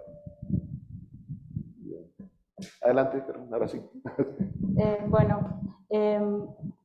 Sí, la relación con la academia en este caso es muy marcada. De hecho, yo hacía como un análisis extra en la que decía, bueno, lo que es el tianguis orgánico Chapingo tiene a Chapingo, los tianguis alternativos en Guadalajara tienen a los tecnológicos, tienen un tecnológico muy cercano, en San Luis Potosí tienen a un centro regional de Chapingo, y en este caso Veracruz tiene a la UB.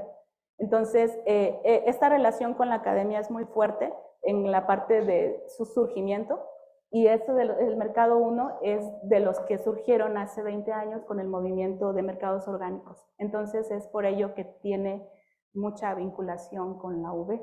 Fue promovida desde la academia, digamos, desde grupos académicos. En la parte de, casi en todos hay lo del trueque. En todos se da, incluso los productores, algunos de ellos, hay mercados que no ocurren en sábado y otros en domingo, entonces el sábado participan en un mercado y el domingo en el otro. Entonces, y cuando son las canastas, puede un productor estar abasteciendo en los 3 mercados alternativos porque ya tiene este reconocimiento de producción agroecológica.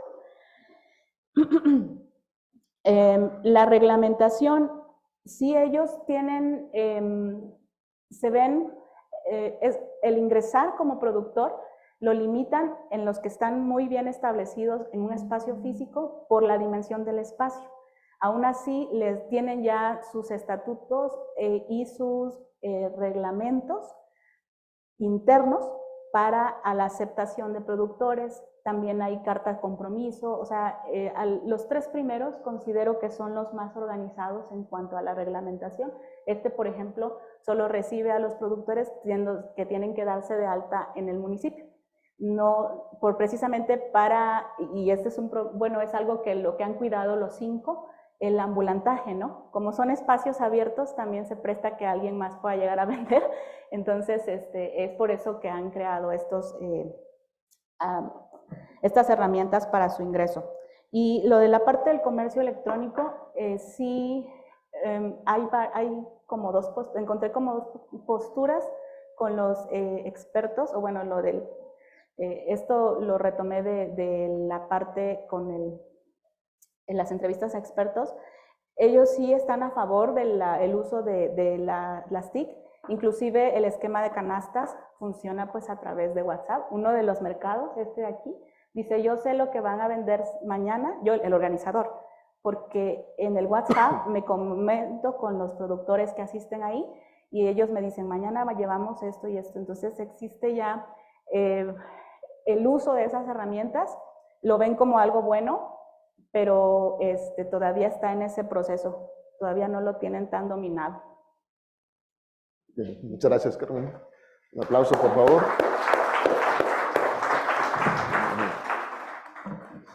Bien, pues a continuación viene Mario Hernández Velázquez.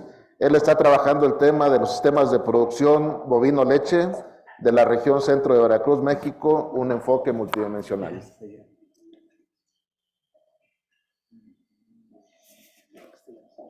Adelante, Mario. Gracias.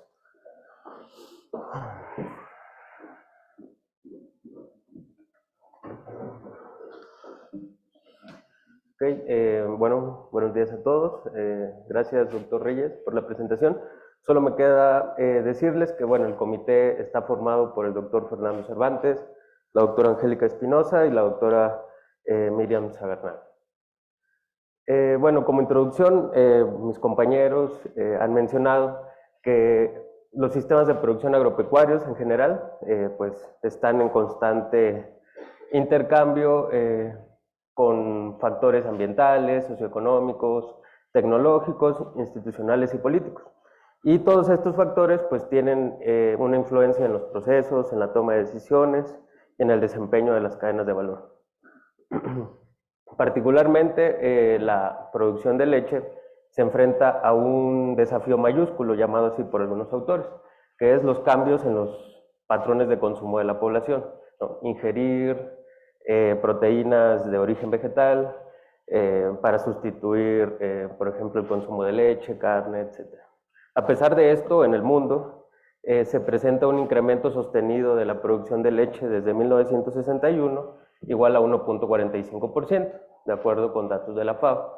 Asimismo, en México, bueno, estos son los últimos como datos que aparecen en el CIAP, se ha visto un incremento de alrededor del 3.2% de 2020 a 2021, y en algunas notas de internet mencionan que de 2021 a 2022 la producción de leche aumentó en 1.5%, que está más o menos ligado al crecimiento mundial de la producción de leche. Solo para recordar el objetivo general de la investigación, que tiene que ver con el análisis de la dinámica del sistema alimentario lácteo, entendido como cadena de suministro, sistemas de producción, entorno del consumidor, etcétera, utilizando la teoría de la complejidad.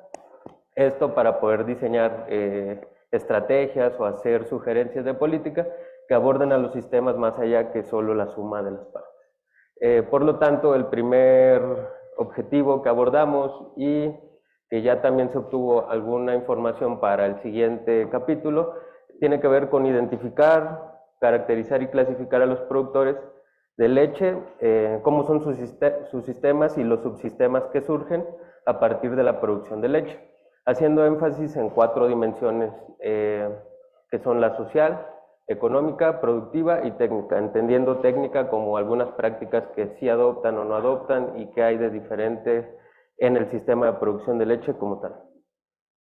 Bueno, la metodología, se hicieron 146 encuestas a productores de leche, de las cuales yo solo realicé 30 y el resto fue con ayuda de un programa gubernamental. Además de estas 146 encuestas, se hicieron 15 entrevistas a centros de acopio, a queserías, a algunos actores clave que han estado en la producción de leche y de quesos en la región centro de Veracruz desde hace 30 años por lo menos, y también entrevistamos a 2 de los líderes, bueno, están al frente de la estrategia de acompañamiento técnico en producción de leche, que es un programa gubernamental, y platicamos sobre problemáticas, etcétera, que es información que se utilizará para el siguiente capítulo. Bueno, de estos 146 encuestas, solo se desestimaron 6 observaciones porque estaban muy distantes de los grupos, entonces al hacer el análisis sí nos modificaba algunos grupos. Ya yendo más sobre qué hicimos en sí en este capítulo, bueno, quisimos llevar el enfoque a saber por qué hay sistemas con mayor productividad, cuáles son estas diferencias. Por lo tanto, para hacer el análisis de clúster, decidimos utilizar la productividad por vaca por día y el tamaño del hato. Para hacer el análisis de clúster utilizamos distancia euclidiana, método de Ward, y para estandarizar las variables usamos puntuaciones Z. Esta metodología que nosotros llegamos a prueba y error, después descubrimos que ya se había hecho en un análisis en Uruguay y habían utilizado la misma secuencia de análisis, entonces fue como, bueno, compartimos el método y también compartimos algunos resultados. Para validar el agrupamiento realizamos un análisis canónico discriminante, y para ver diferencias entre grupos utilizamos estadística paramétrica y no paramétrica cuando no se cumplían los supuestos de normalidad, y pruebas de chi cuadrada y pruebas de z para variables cualitativas. Bueno, con relación al análisis de clúster, realizamos un corte a la distancia 7.5. Después de ver todos los grupos posibles y con la facilidad de explicar estos 3, bueno, decidimos hacer el corte a ese nivel. En el grupo 1 tenemos 72 observaciones o unidades de producción pecuaria, en el siguiente 48 y en el último 20. Bueno, una vez hecho el agrupamiento, quisimos saber qué tan efectivo fue este. Entonces encontramos que el 96% de las unidades fueron agrupadas correctamente. Con el análisis canónico discriminante también obtuvimos 2 funciones que discriminan o que nos agrupan a las unidades, y tenemos que la primera función nos explica aproximadamente el 74% de la varianza y se ubican 22 variables, es decir, hay 22 variables que nos dan mayor peso en esta función. En este cuadro solo presento 5, bueno, las principales 5 de la función 1 y las principales 5 de la función 2. En la función 1, y porque son las variables de agrupación, bueno, tenemos productividad por vaca, tamaño del hato, superficie total, y 2 prácticas o variables dicotómicas, ¿no? Si hacen sincronización de estros y si hacen suplementación de la alimentación con concentrados y minerales. En la siguiente función tenemos vacas en producción, si hacen registros de crianza o no, vacas secas, años de asistencia técnica y diversidad de canales de comercio. Aquí, entendiendo canales de comercio como les dimos 6 opciones, ¿no? Vendes a liconza, sí o no, vendes a un centro de acopio externo, sí o no, vendes con el quesero, vendes al consumidor final, autoprocesas u otro canal, ¿no? Bueno, también recordarles que la función 1 discrimina sobre el eje X y la función 2 sobre el eje Y. Entonces, para tener ahora un panorama de las unidades, pues lo graficamos. Si observamos aquí, estas 4 observaciones están agrupadas quizá incorrectamente, que tiene que ver con ese 4% que nos agruparon bien.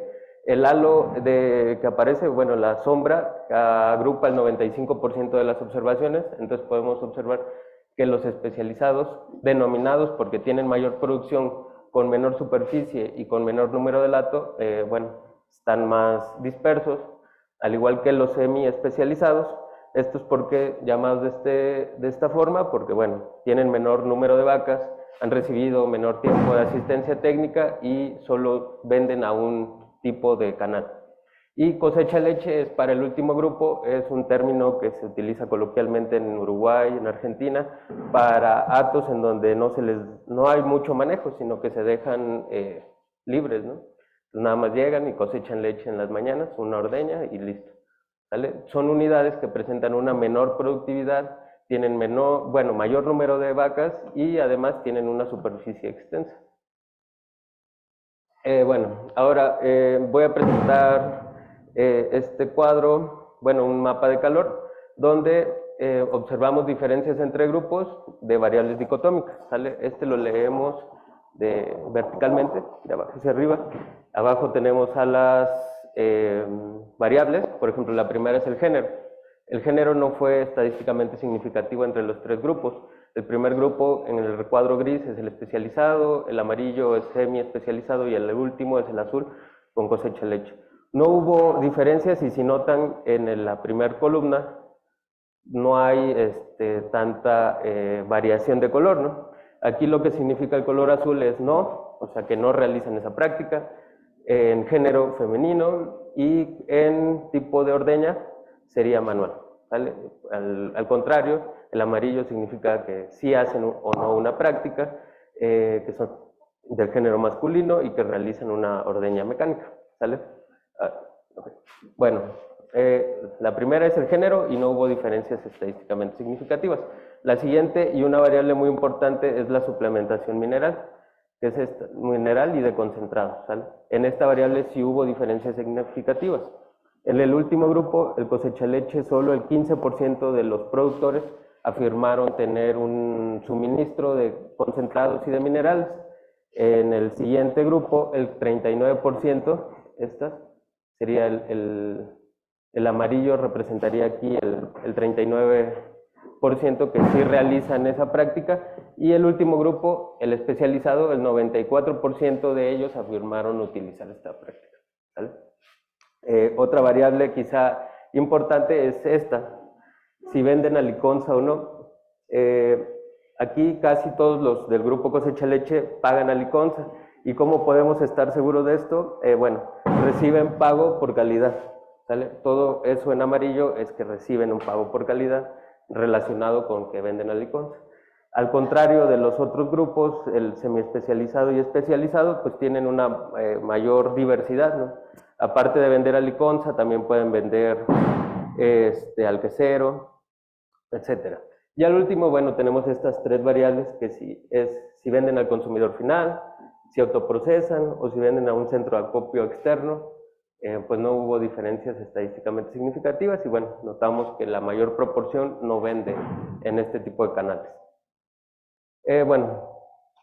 Ya es casi lo último. En este cuadro, bueno, el primer bloque son variables sociales, luego variables, bueno, aquí salió cortado, pero bueno, variables económicas, productivas, y al final eran unas variables técnicas, pero no salieron. Bueno.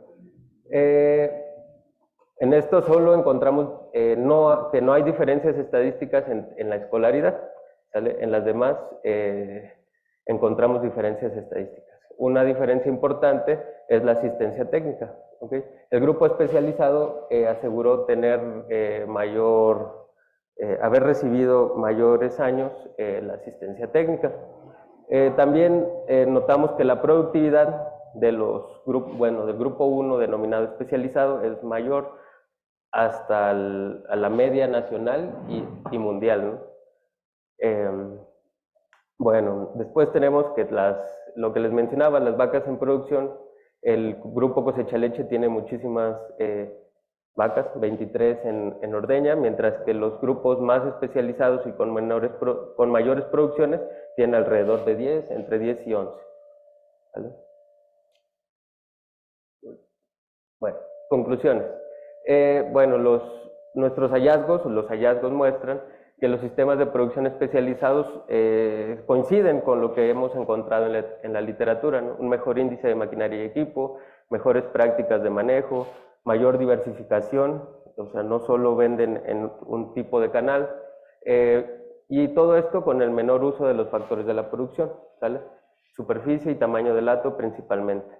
Creemos que estas características identificadas pueden ayudar a orientar y establecer políticas y programas para su mejora tecnológica, siempre y cuando recordando algo que mencionó el último ponente aquí, que tiene que ver con su agenda, ¿no? Si ellos están dispuestos a recibir esta asesoría, si están dispuestos a hacerlo, pues hay un camino, ¿no?, para el cambio, porque también mencionamos que no obstante existe un problema también relevante, ¿no?, la disposición a participar por parte de los pequeños productores.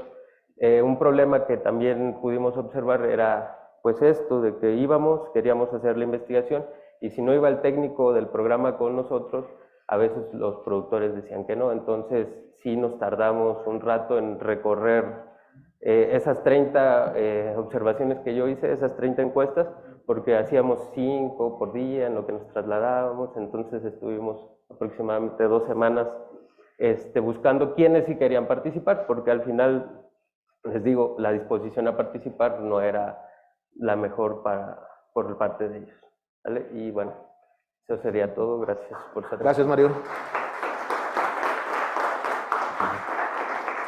Bien, preguntas, comentarios. Ánimo, ánimo, apenas va a calentar la mañana. Felicidades, Mario. Tengo una pregunta. ¿Por qué en las variables para comparar tus distintos productores no se observa la organización y tampoco los apoyos gubernamentales? Por ahí el doctor Aguilar, por favor. Mario, me llama mucho la atención una variable que tienes y que puede tener implicaciones mayores en tus conclusiones.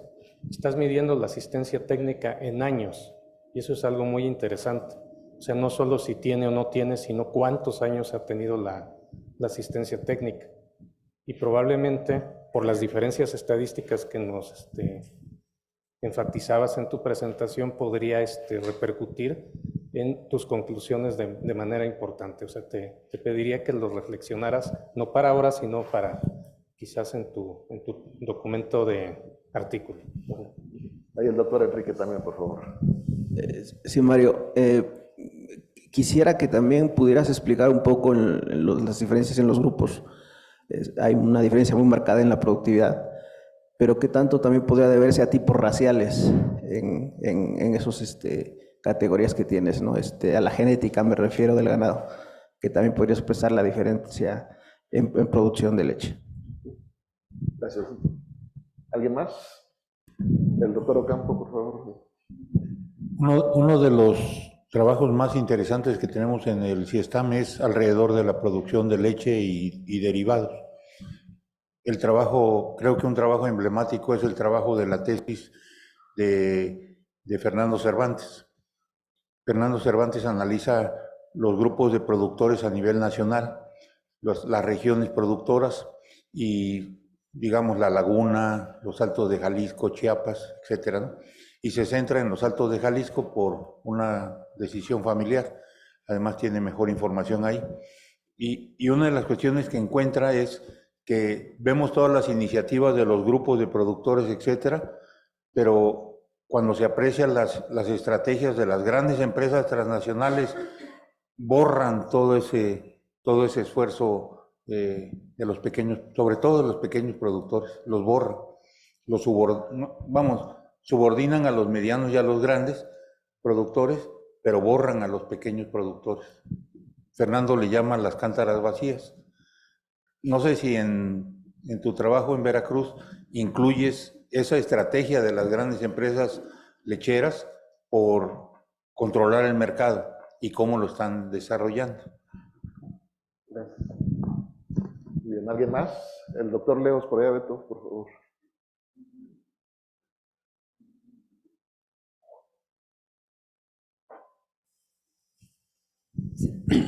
Ahí también creo que no es parte de los objetivos de la investigación, pero creo que podrías agregar o ver algo de la cuestión ambiental, ¿no? Por ejemplo, ahí hablas de productividades diferentes.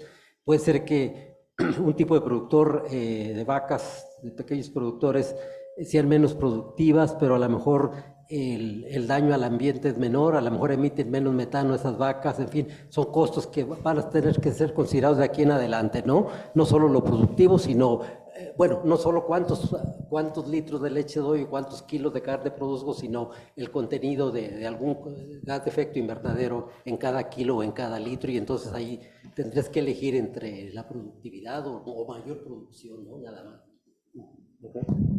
Muy bien. Pues adelante, Mario. Ok, bueno, en las variables sí pusimos organización, es la tercera, si están organizados o no. Entonces, el último grupo, a pesar de tener menores productividades, están organizados el 90% de ellos, ya sea miembros de las asociaciones ganaderas locales u otras organizaciones. Bueno, la otra sobre asistencia técnica en años. Aquí no preguntamos si recibían o no, porque como dirigimos mucho el análisis a los que reciben este acompañamiento técnico por parte del gobierno, por lo menos un año sí deberían de tener como asistencia técnica, ¿no? Porque la estrategia llegó ahí a Veracruz hace 2 años, me parece, entonces por lo menos un año de asistencia técnica todos los que encuestamos deberían de tener, ¿no? Entonces también fue como vigilancia por parte de los directivos. Y sí, lo vamos a abonar más en el escrito. Con relación a la genética, sí tenemos variables de genética, hasta de cruzas, si hay cruzas o no. No lo agregué, también quizá por el tiempo, el espacio, pero ya en la discusión sí vamos a poner que estas diferencias también se pueden deber a las proporciones, ¿no?, de genética que hay. Por ejemplo, sí, los que tienen mayor productividad tienen genética Jerseys y Holstein, como está aquí la última figura. Bueno, estas son Jerseys y por acá andan algunas Holstein. Con relación al comentario del doctor Ocampo, si están desarrollando o cómo se enfrentan a las grandes empresas, ahí hay un problema también con relación a Liconza, ¿no? A pesar de que están los centros de acopio y tienen una alta capacidad para acopiar la leche, ellos mencionan que la gente no va y no la entrega por 3 cosas. El papeleo, que tienen que pagar contadores, tenemos que inscribirnos al SAT. La otra, el quesero llega a la puerta de mi rancho y se lo lleva y ya. Y entonces yo si quiero llevarlo a Liconza, tengo que llevar mi bote y moverme media hora, eso me quita tiempo. Y esos eran como los principales problemas que se observaron. Y en cuestión ambiental, solo tenemos una variable que es si dan manejo o no a las excretas y qué tipo de manejo le dan. Si hacen biogás, si lo compostean o si lo regresan a los potreros, ahora sí que de forma sin un manejo. Pero quizá podamos abordar más la cuestión ambiental en el siguiente capítulo, que es retos y oportunidades del sistema lácteo, en donde sí tenemos en las entrevistas problemas de cambio climático, problemas de agua en la zona. A pesar de que aquí se ve muy verde, en temporada de sequía tienen que comprar pipas para poder dar de agua al ganado, ¿sale? Entonces, bueno, eso sería todo. El tema de organización por ahí. ¿Mande? Sí, ¿Sí lo comentaste? Sí. Muchas gracias. Gracias. Bien, pues muchas gracias. Con esta presentación terminamos lo que corresponde al seminario 4. Las compañeras y compañeros estarían concluyendo el segundo año de su estancia en el doctorado. No noto rezagos importantes, creo que el avance es adecuado. Estuvieron interactuando también a lo largo del semestre con sus directores y creo que eso también ha ayudado. Entonces, ojalá y continúen con ese ritmo, sobre todo desde el final del periodo, para poder completar la tarea.